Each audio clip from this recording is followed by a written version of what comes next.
కల్కి movie review విషయానికి వస్తే ఇందులో పాజిటివ్ అండ్ నెగిటివ్ పాయింట్స్ గురించి మాట్లాడుకోవాలి. పాజిటివ్ విషయానికి వస్తే డైరెక్టర్ నాగ్ అశ్విన్ అతను ఎంచుకున్న స్టోరీ ఫ్లాట్ కావచ్చు, ఈ సినిమాకు ఉపయోగించిన సీజీ కావచ్చు, విఎఫ్ఎక్స్ కావచ్చు నెక్స్ట్ లెవెల్లో ఉన్నాయని చెప్పాలి. హాలీవుడ్ మూవీకి ఏ మాత్రం తీసుకోని విధంగా అంత గ్రాండియర్ గా ఈ సినిమాని తెరకెక్కించారు. ముఖ్యంగా ఇండియన్ సినిమా హిస్టరీలోని ఏ ఒక్క డైరెక్టర్ కావచ్చు, ఏ ఒక్క మూవీ యూనిట్ కావచ్చు ఈ రేంజ్ లో విఎఫ్ఎక్స్ ను ఉపయోగించుకున్న ఛాయలు అయితే ఎక్కడా కనిపించలేదు. ఆ విషయంలో మాత్రం ఖచ్చితంగా నాగ్ అశ్విన్ జీనియస్ అనే చెప్పాలి. ఇక మరో ప్లస్ పాయింట్ వాస్ క్యారెక్టరైజేషన్. ఈ అనవసరమైన ఎలివేషన్స్ కావచ్చు, అనవసరమైన యాక్షన్ సీన్స్ అనేవి లేకుండా హీరోని ఎక్కడ హైలైట్ చేయాలి, ఎక్కడ హైప్ చేయాలి అనేది పర్ఫెక్ట్ కొలతలు వేసి మరి నాగ్ అశ్విన్ ప్రభాస్ క్యారెక్టర్ డిజైన్ చేసుకున్నారు. దానికి తగ్గట్లే ఒక 3 or 4 సీన్స్ లో ప్రభాస్ ఫ్యాన్స్ కి గూస్ బంప్స్ కలిగించే సన్నివేశాలు అయితే ఇందులో ఉన్నాయి. మరో ప్లస్ ఏంటంటే అశ్వత్థామ క్యారెక్టర్ అనేది పురాణాల నుంచి మనకి తెలిసిన విషయమే. అప్పటి పురాణాల్లో ఉన్న క్యారెక్టరైజేషన్ ఇప్పుడు కలియుగం ఎండింగ్ కి ఎలా ఉంటుంది, ఆ క్యారెక్టర్ ఎలా బిహేవ్ చేస్తుంది, దాన్ని బాగా స్టడీ చేసి ఈ క్యారెక్టర్ డిజైన్ చేశారు. ప్రతి ఒక్కరు అశ్వత్థామ క్యారెక్టర్ కి కనెక్ట్ అవుతారు.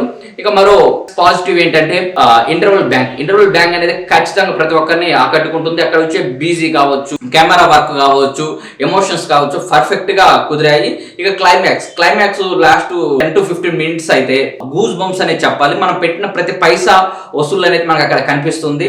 అక్కడ కురుక్షేత్రం సంబంధించిన కొన్ని రెఫరెన్స్ సీన్స్ అనేవి మనకి క్లైమాక్స్ లో వస్తాయి. అక్కడ ఉపయోగించిన విఎఫ్ఎక్స్ కావచ్చు, ఈ కలియుగానికి సంబంధించి మిక్స్ చేసిన సన్నివేశాలు కావచ్చు, ప్రతిదీ కూడా హై లెవెల్లో ఉండిద్ది. ప్రభాస్ ఫ్యాన్స్ కి ఖచ్చితంగా క్లైమాక్స్ అనేది బాగా నచ్చుతుంది. ఇక నెగిటివ్ విషయానికి వస్తే నాగ్ అశ్విన్ చేసిన మిస్టేక్, స్టోరీని సరిగ్గా చెప్పలేదనేది అనిపిస్తుంది. ఎందుకంటే కాంప్లెక్స్ అంటే ఏంటి, శంబాలా అంటే ఏంటి, దీపికాకి బిడ్డ పుడుతుంటే అతని చుట్టూ ఎందుకు ఇంత వార్ నడుస్తుంది అనేది ఆడియన్స్ కి అతను సరిగ్గా చెప్పలేదని నా ఫీలింగ్. ఎందుకంటే ఇది కొంచెం డిఫరెంట్ స్టోరీ, అంటే త్వరగా జనాలకు అర్థమయ్యేది కాదు. కాబట్టి ఇది సినిమాకి ముందులే అతను రివీల్ చేయాల్సింది, లేకపోతే సినిమాతో పాటుగా రివీల్ చేస్తే బాగుండేది. బట్ ఆ ప్రయత్నం ఎక్కడ నాగ్ అశ్విన్ చేయలేదు.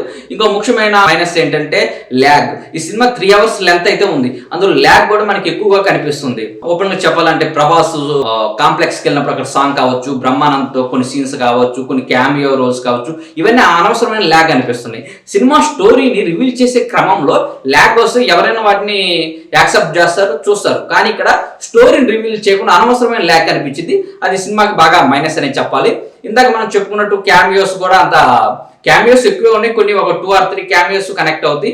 ఒక 3 or 4 అనేది అనవసరంగా సినిమాలో ఇరికించినట్లే మనకు అనిపిస్తుంది. నాగ్ అశ్విన్ క్యామియోస్ మీద పెట్టిన ఫోకస్ అనేది ఈ స్టోరీని రివీల్ చేసే అర్థమయ్యే విధంగా దాని మీద కొంచెం స్క్రిప్ట్ మీద పెట్టుంటే ఇంకొంచెం ప్లస్ అయ్యేది. ఇక ఫైనల్ గా హాలీవుడ్ కి ఏమాత్రం తీసుకోని విధంగా నాగ్ అశ్విన్ అయితే డైరెక్ట్ చేశాడు. స్క్రీన్ మీద విజువల్ వండర్ అయితే మనం ఈ కల్కితో మనం అనుభవించవచ్చు. ఖచ్చితంగా ప్రతి ఒక్కరు థియేటర్ ఎక్స్పీరియన్స్ చేయాల్సిన movie.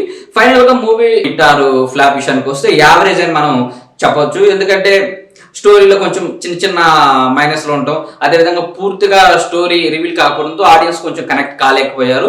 Like Baahubali part 1, part 2 కోసం ఎలా అయితే మెయిన్ స్టోరీని అలా దాచిపెట్టారో, సేమ్ కలికి నెక్స్ట్ పార్ట్ కోసం కూడా ఇందులో ఎక్కువ రివీల్ చేయకుండా మెయిన్ క్యారెక్టర్స్ అనేది మనం పరిచయం చేశారు. కాబట్టి ఆడియన్స్ కొంచెం నిరాశ అయితే చెందుతారు. ఈ కలెక్షన్ విషయానికి వస్తే ఈ మూవీ 370 కోట్లు కలెక్ట్ చేయాలి. ఈ సినిమా ఆల్రెడీ కొంచెం మన పురాణాలకి రిలేటెడ్ ఉంది కాబట్టి ఫ్యామిలీ ఆడియన్స్ కనెక్ట్ అయితే ఆ బడ్జెట్ ఈజీగా రికవర్ అయింది.